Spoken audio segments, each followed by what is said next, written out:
بسم الله الرحمن الرحيم.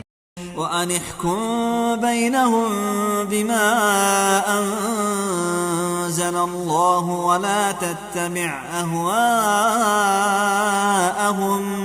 ولا تتبع أهواءهم واحذرهم أن يفتنوك عن بعض ما أنزل الله إليك، فإن تولوا فاعلم أنما يريد الله أن يصيبهم ببعض ذنوبهم وإن كثيرا من الناس لفاسقون.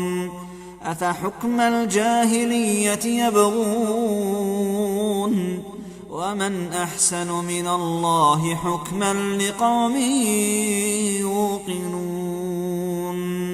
يا أيها الذين آمنوا لا تتخذوا اليهود والنصارى أولياء، بعضهم أولياء